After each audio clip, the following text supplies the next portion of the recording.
I'm your Secretary of State, Nellie Gorbea. I don't have a permanent address. Can I still register to vote? Any Rhode Islander who's eligible to vote, meaning they're 18 years of age and older and a U.S. citizen and lives in Rhode Island, whether they be in a stable housing situation or has housing instability, anyone who's dealing with homelessness can register to vote. If you don't have a permanent address, what should you put down as your address when you're trying to register to vote? Say if you're couch surfing, or if you're in a shelter, or if you have some other sort of atypical living situation. Residents without a permanent address can register to vote from the address of the Board of Canvassers at their city or town. Basically, you register to vote from your city or town hall. And that's the location that you would provide where it says address. What do you do if somebody tells you that you can't register to vote? You can contact my office. We are setting up a voting rights hotline through the 211 line. So that's another option for you. Or you can also call the Board of Elections or your local Board of Canvassers. It depends on where your problem is.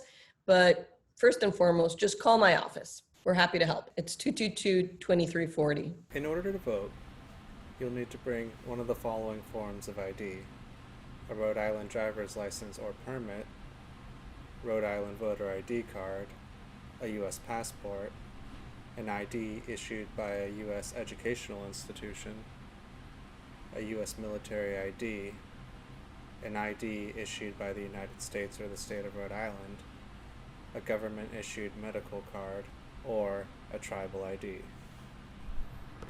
And if you need a voter ID, my office actually provides free voter IDs.